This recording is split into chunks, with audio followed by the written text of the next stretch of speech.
I'm going to go to Cedar Point Preserve today, and it's on the north side, almost the very end of Cedar Point Road. So you're going to want to look for this turnoff. This is where Cedar Point Road turns off and Saw Pit Road goes straight that way. But you want to keep on Cedar Point Road and go down here. We're going to go to the very end of the dead end trailhead location, which isn't open yet. This is June of 2020. This will open eventually, but anyway, when you drive by this, keep on going. We're going to go down Cedar Point Road to the very dead end, past the boat ramp on the left and all the way to the dead end, and that's where we'll park. Okay, we're at the end, and you can see Cedar Point. There's the dead end down there.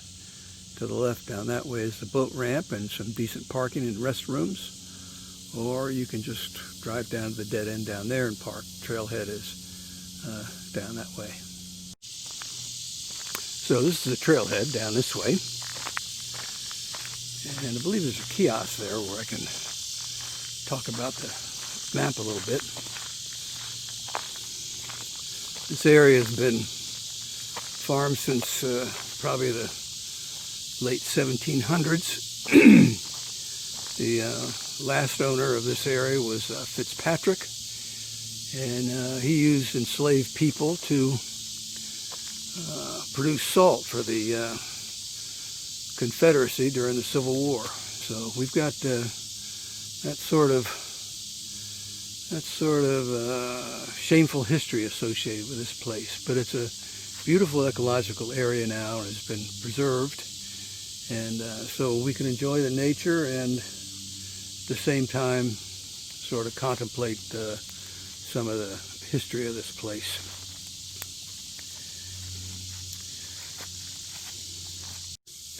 We came down Cedar Point Road past Pumpkin Hill Preserve and then all the way down to the very dead end. And that's where we are. Now we're going to do this loop right here. Going to hike this loop right here. And then maybe we'll go up here and take a look at this real pretty bridge that goes across Pumpkin Hill Creek. So it's not a very long hike, but a very pretty one. Right about here we'll see ruins of Fitzpatrick's plantation, which is interesting. And the only thing I caution you about is it's buggy, so we're going to want to make sure we got plenty of bug spray. Beautiful live oak tree right here at the start of the trail. And we'll see plenty more in here too.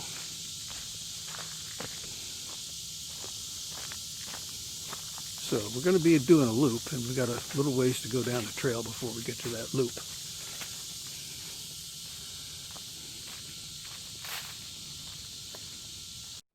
This beginning of the trail here is an old forest road, so it's nice and wide, easy to hike on. But we get back into the loop, why it gets to be a real wooded trail, so this isn't really good for wheels of any kind.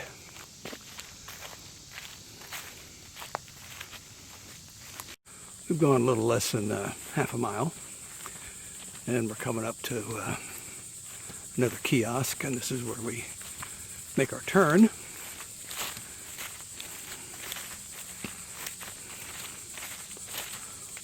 We'll take a quick look at the map.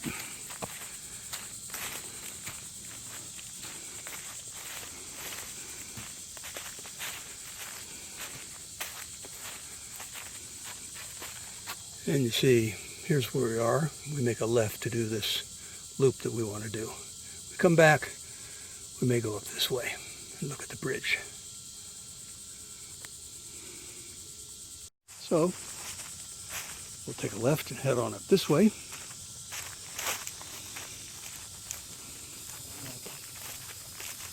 And go up to the loop. So we just got a few steps. And we're at the loop now. We can go left or right. So I think we'll go left and go around the loop clockwise.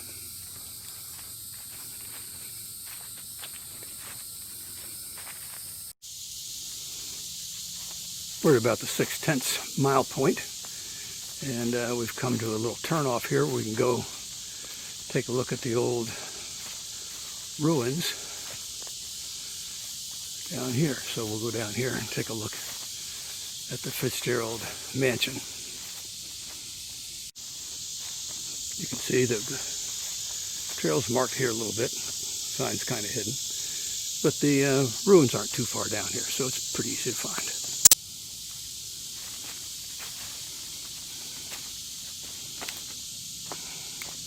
So you can see the ruins coming in view. Pretty dangerous in here. They've tried to stabilize these walls, but it's best to keep your distance and obviously don't face anything or take anything.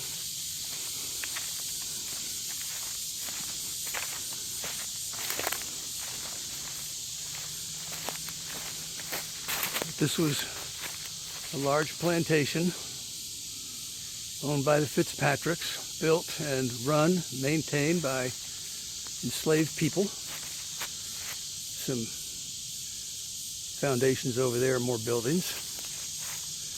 And again, they ran mostly a salt operation, taking water out, boiling it, drying it out, and getting the salt in support of the Confederate soldiers.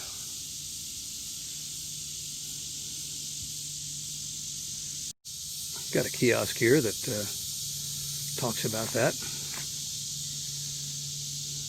You can read that when you come. Let's head on back to the main trail. You see lots of oyster shells in this area. That's a reminder that there were people living here before the Spanish and the French ever came. This was populated by the Timucua. And when we see shell areas like this, we know that there was probably a shell ring built here, or maybe a mound. If they're close to the water, maybe it was just a trash dump where they processed the oysters. But there's plenty of archaeological evidence in this whole area of the Timucua civilizations. Remember, when we get back down to the main trail, we hang a left.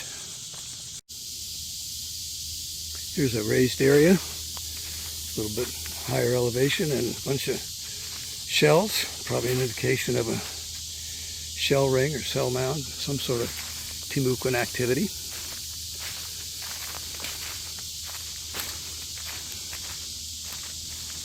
It turned and are kind of heading back, and we've been walking right on the edge of the salt marsh. This is the first chance to get a view of it. So you see out there the salt marsh area, and in this area we've been passing a lot of shells and stuff too, indicating Timucuan activity. I think we'll get a better view of the salt marsh a little further on.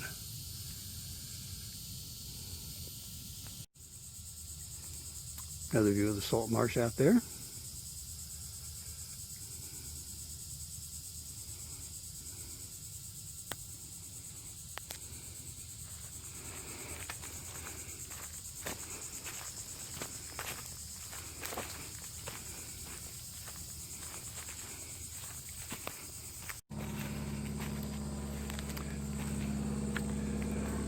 So we finished the loop. We're back to where we went up that way. We'll head back. And we get to this kiosk. I think we'll hang a left and go out there and take a look at that pretty area that bridge that goes over Pumpkin Creek. So we're back here. And we're going to go up and make this first left. Go over here, map doesn't show up, but there's a real pretty bridge that goes over Pumpkin Hill Creek and goes into the city Cedar Point Preserve. So we'll just go over that bridge and come back. We've gone about 1.5 miles so far in that loop. So we'll head down here. And you may have noticed that the loop was marked with blue blazes, and these trails are marked with red. We only walked about 1/10 of a mile. We've come to the first turnoff.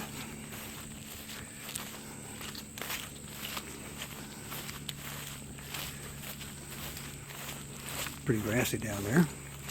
If you're not sure you have the right turnoff,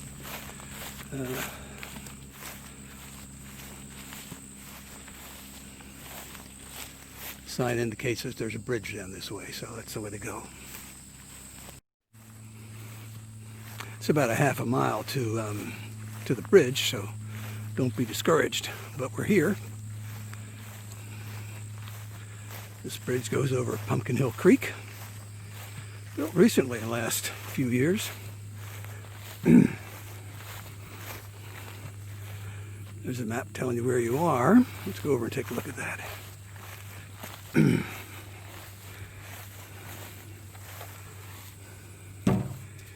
So this is Cedar Point to Muquin Cedar Point National Park Service. And the bridge goes over into the city's Cedar Point Preserve. And you pass that parking lot on the way down to this Cedar Point. Beautiful area and certainly worth a little extra hike.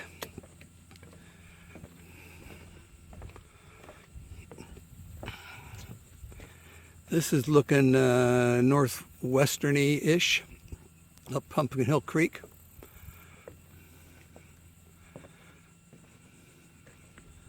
And obviously on the other side it's southeast. Let me see, you can see a little kiosk down there that was built by the city. And if you go to the other side of the bridge, there's a little trail that goes down there. And that's a nice place to sit, think about life, have something to eat, take a rest before you come back. So we won't go down there today, but it's an easy trail right off the bridge. You just turn left and go right down there. And what you see over here is Cedar Point Preserve, the city's Cedar Point Preserve. That's got quite a bunch of trails in it. When I lead hikes in there, we can go about 5 or 6 miles. You can hike all the way down to the end of the peninsula down there. So we'll take a look at that another day. This bridge is made for luxury, huh? And there's another little place over there where you can sit down. Beautiful, beautiful area here. We're heading back now. Had a little camera overheating problem there on the bridge, but I think you got a pretty good look at that. That's a beautiful area and worth the extra mile to hike out there and back. So we'll head back down this red trail. When we get to the main red trail, we'll turn right, and then we'll go on out to the parking lot.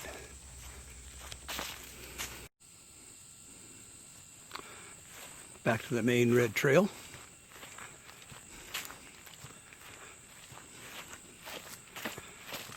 Where we'll turn right. There are more trails in here if you go up to the left and you look at the map.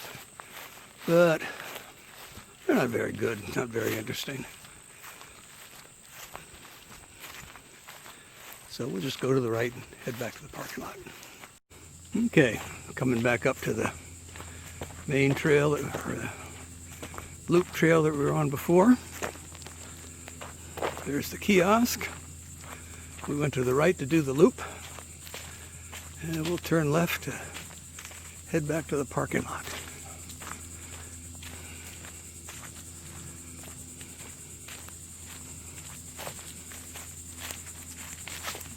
Saw a deer on the way back, not too far from the parking lot.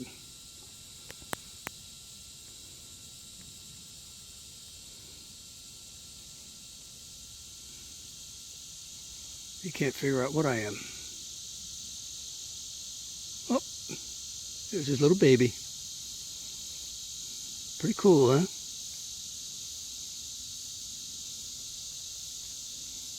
Well, I'll start walking, that'll spook him. Back to the parking lot, or the dead end. So, Cedar Point Preserve. I think the whole hike is about 3.5 miles when you go out to that bridge. about 2.5 if you just do the loop without going out to the bridge. And I guarantee you, you'll be pretty much alone when you come out here. Not too many people come out this way. Did see some deer, saw some bugs. So, but oh, there's somebody else. So enjoy Cedar Point Preserve.